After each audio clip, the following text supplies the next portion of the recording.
Welcome, friends, to another deep dive. Have you ever found yourself stuck in a loop, maybe hitting the same old walls or just feeling like you're constantly standing in your own way? Yeah, like there's something invisible holding you back from what you really want. Exactly. Well, today, we're taking a plunge into a really fascinating book that promises to shed light on why we do that, Mm. why we self-sabotage. And crucially, how to maybe transform those patterns into something more like self-mastery. Right. We're dissecting Brianna Wiest's book, The Mountain Is You. It's really taken off. It definitely has. So to guide us, we've got a pretty compelling mix of sources. There's a holistic health review from Haven Spa and Wellness Studio, which is interesting, Oh. and then a huge collection of community reviews, thoughts, critiques from Goodreads. Right, so a real range of perspectives. Our mission, really, is to pull out the most potent nuggets of wisdom, kind of unpack the book's core message. And also explore the very diverse reactions it sparked, because they are diverse. Oh, definitely. Some love it, some not so much. It's quite striking, isn't it? How that core idea resonates so widely, this concept that our biggest obstacles are often internal. Yeah, inside ourselves. But as we'll see from the sources, the actual path to understanding and, conquering these internal mountains, well, people interpret that very differently. Leading to both those big aha moments for some. And some pretty significant critiques from others. It's fascinating. Okay, let's really get into it then. Let's unpack this. Sounds good. So, at its heart, the title itself, The Mountain Is You. Hmm. It's a really powerful metaphor, isn't it? Absolutely. It's suggesting that these big challenges we face, the ones that feel almost impossible, maybe they aren't external forces after all. Exactly. They're more like reflections of our own internal landscape, what's going on inside. And if we look at the bigger picture, the book really posits that to genuinely, scale our mountains, we have to do some deep internal work. It's not just thinking positive thoughts then. Not at all. It's about digging into past experiences, maybe even trauma, building genuine resilience, Okay. and really fundamentally changing how we show up for the climb, for our lives. The goal isn't really mastering the mountain out there. Right. It's mastering ourselves. And the source material, it really highlights that this thing we call self-sabotage, it often comes from having these conflicting needs inside us, right? Coexisting needs, yeah. One might be conscious, like, I want this promotion, but another is unconscious, pulling you back, keeping you stuck. You want to move forward, but something holds you in place. That frustrating feeling, like you're hitting the gas and the brake at the same time. Perfectly put. Which leads to that big question. Why do we resist change so much? Even when staying put feels, well, completely futile. Yeah, why do we do that? The book suggests it's tied into our fundamental programming. It's deep-seated. Okay, and this is where it got really interesting for me, pulling from Pamela Moyer's review. This idea that we aren't programmed to be happy. We're programmed to be comfortable. Right. Comfort, familiarity, safety, even if it's a known misery. Exactly. Think about it. Sometimes comfortable means staying broke or never exercising or sticking with that job you actually hate. Because it's known, it's predictable. Yeah. And that drive for comfort, it can seriously limit our potential, can't it? It really can. And comfort, pursued blindly, it actually becomes a bad thing, a detriment. How so? Well, if you always settle for what's comfortable, you make it much harder to adapt when change inevitably happens, because change will happen. Right. Life throws curveballs. Exactly. And it can stagnate your growth, personal growth, skills, finances, self-awareness, which the book argues is sort of a human imperative. We're meant to grow. Like emotional gravity, keeping us stuck. That's a great way to put it. Stuck in these familiar orbits, even if they're frankly destructive. Okay, so understanding the mountain is one thing. Yeah. How do we actually start climbing it? The book offers insights, and the reviews picked up on these. Yeah, there are a few key themes. First, this idea that imperfection is required for growth. I like this one. The source material basically says, look, you won't learn or improve if you don't mess up sometimes. Right. Failure isn't the opposite of success. It's part of it. Exactly. Obstacles, failures, they're necessary steps. The review is pretty blunt. So get lost, perfectionist. Yeah. Kick it to the curb. It makes you wonder, do we fear messing up more than we actually want to grow? That's a powerful question. Right. We build these narratives where mistakes are the end of the world. They feel like it sometimes. And building on that, another big theme is that resistance equals fear. Almost always. Okay, explain that. When you feel that internal pushback against making a change, wanting to lose weight but not changing your diet, or wanting wealth but secretly disliking wealthy people, that resistance, it's usually rooted in fear tied to old beliefs, things we've become attached to. Attachments. And those attachments are super sensitive to change. So to become the person you want to be, the book says you often have to ditch the person you are. Wow, that sounds hard. It is. It's uncomfortable. It's scary. It's the fear of the unknown, even if the known isn't great. Yeah. Okay, that makes sense. And then there's the idea about coping skills being misused. Right. We develop these skills, often from tough times, past traumas. And they're necessary for things we can't change. Absolutely vital. But the book suggests we sometimes misuse them. We use them to avoid solving the core problems. Like a detour. Exactly. They become these emotional detours, maybe creating new anxieties or habits, neuroses, even that just substitute for the deeper, more painful stuff we're afraid to face. Like putting a Band-Aid on a broken bone. You're not fixing the real issue. Perfect analogy. You're ignoring the real injury. And then, for many, there's the concept of rock bottom as a catalyst. Right, that sounds counterintuitive. Rock bottom feels like the end. But the book suggests if you feel like you've hit it, you're not necessarily defeated. You might actually be primed for real, lasting change. Primed. It's like nature's cycle, death and rebirth. You have to let go of the old habits, old goals, maybe even an old version of yourself to make space for new growth. Okay, letting go to grow. The message is pretty direct. So get fed up, get tired of the same old BS, tell yourself never again, and then get to work. Right, no more excuses. It outlines this pathway. Get insight from damaging habits, build emotional intelligence, really understanding your feelings, release the past, and start acting like your highest potential future self. That's how you step out of your own way. That's a powerful framework.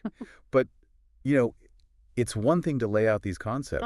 It's another thing entirely to see how people actually reacted. And the sources show, wow, the reactions were all over the map. They really were. Let's dive into that because the community response is fascinating.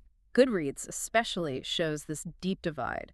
Some people found it life-changing. Literally life-changing. And others were, well, let's just say significantly less impressed. Yeah.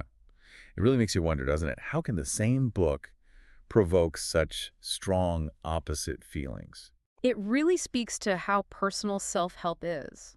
What you're looking for, where you are in your journey, what you're ready to hear. Yeah. It all shapes your experience. Okay, let's look at the proponents first, the ones who really connected with it. Yeah, the where were you all my life crowd. Exactly.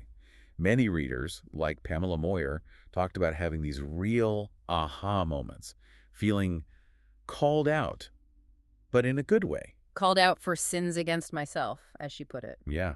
And that reviewer, N.F. Afrina, saying, "Where were you all my life?"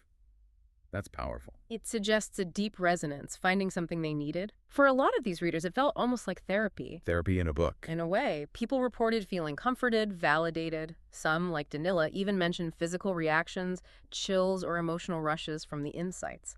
Wow. It was praised for introducing new ideas, shifting mindsets. People found it fascinating, educational. The language was often highlighted as being accessible. Making complex ideas feel understandable. Exactly. And certain quotes just really hit home for people. Like which ones? Well, N.F. Afrina picked up on. Healing is the most uncomfortable, disruptive, important thing you will ever do. Acknowledges the difficulty. It doesn't sugarcoat it. And Julianne reads like the distinction. Emotions are temporary, behavior is permanent. It gives you something concrete. And that seemed key, too. People felt it offered action points and guidance, not just pointing out problems. Right. It wasn't just diagnosis. It offered some direction. What's clear is that for many, especially maybe those newer to self-help or feeling really stuck, this book was a vital first step. It gave them language for self-sabotage, helped them see their own accountability, and encouraged that tough work of growth. And the audiobook got praised, too. Like a coaching session. Yeah, some felt that direct, supportive tone really worked for them, like having a personal coach. Okay, so that's one side, a very positive, impactful side. Definitely. But now, let's pivot. Because there's a whole other side to this story in the reviews. The critics. The ones who were, let's say, underwhelmed. Underwhelmed is putting it mildly sometimes. Several reviewers, like Holly and Razzie, said they really wanted to love this. You hear that phrase a lot in the negative reviews. Yeah, but they found it repetitive, generic, feeling like it was written just to be quoted on Instagram. Ouch. That purely to be posted comment stings a bit. And Himani's comment, "Save us from the TikTok books." That really sums up a certain kind of frustration, doesn't it? It points to a feeling that maybe it lacks substance, perhaps. These critiques often centered on that perception, lack of depth, lack of originality. Empty platitudes. That phrase came up, ideas that sound nice but don't offer much practical value, or just repeating things heard elsewhere in motivational circles. Andrea Lustine felt it was like 25 pages worth of ideas stretched out to fill 200-ish pages. Suggesting it was padded, maybe? Not enough unique insight to justify the length? And beyond the content, some people raised concerns about the author's credentials. Right. Elizabeth Nolan, who mentioned having a psych degree, pointed out that Wiest doesn't seem to have formal training in psychology or therapy. Nolan felt the facts were a little shaky. Shaky facts. Citing a reliance on sort of pop psych articles, even a LinkedIn post among the few references provided, which, for some, raises questions about the rigor behind the advice. Okay, so a credibility concern for some readers. Yeah, and this taps into that broader question about popular self-help versus more scientifically grounded approaches.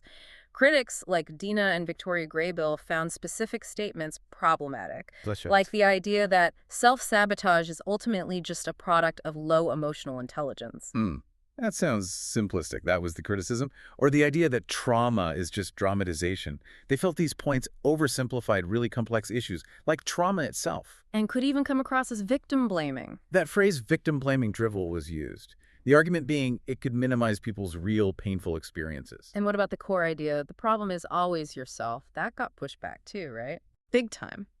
Critics argued that ignores huge external factors. What about poverty, clinical depression, systemic issues, bullying? Life isn't just internal factors. Exactly. And Elizabeth Nolan also mentioned feeling there was some diet culture encouragement in there. How so? Framing things like eating fast food purely as self-sabotage in a way that felt, to her, unhelpful or disconnected from the deeper psychological work. Interesting. So it seems like the very thing that made it accessible for beginners. Its simplicity, its straightforward language. Was exactly what frustrated more experienced readers. Precisely. Those readers found it surface level, lacking nuance, lacking concrete actions beyond the platitudes. It seems to resonate most at the start of the journey. Okay, so we've heard both sides, the deep appreciation, the aha moments, and the serious critiques about depth, credentials, and potentially harmful oversimplifications. Standing back from all that, what really stands out to you? Well, putting it all together, it just powerfully highlights how incredibly subjective self-help is, isn't it? It's always subjective. A book can be genuinely profound for someone just starting out. It gives them language, validation, a nudge forward. A starting point. Exactly. But for someone else, maybe with more background in psychology or who's read widely in this area, that same book might feel unoriginal, maybe too simple, or even, as some critics felt, a bit misinformed.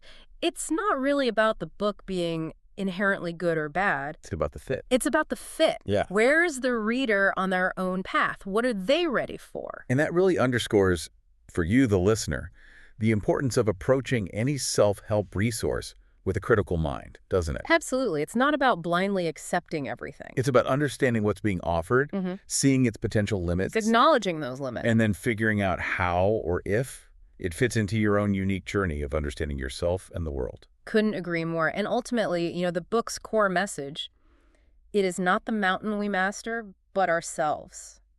That remains a really powerful idea. It does, regardless of how you feel about the specifics of this particular book. Right. That internal climb is the real challenge, however you choose to approach it.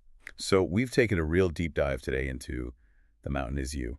We've explored its ideas about comfort, fear, growth, self-sabotage. And navigated that whole spectrum of reader reactions, from the passionate praise to the very pointed critiques. Yeah. And the conversation around this book, it really reminds us that true self-mastery, it's an ongoing process. Not a destination. Never a destination. It's often uncomfortable, always deeply personal. There's no one-size-fits-all map for that internal mountain. So true. So thinking about all this, what does it mean for you listening? Consider these different perspectives. What comfortable habit, maybe something small, maybe something bigger, what comfortable habit might actually be holding you back right now? Holding you back from that uncomfortable, maybe disruptive, but ultimately transformative journey of growth. Maybe it's time for a little discomfort. Maybe it is. Perhaps it's time to gently or maybe not so gently, nudge that comfort zone aside and see what happens next.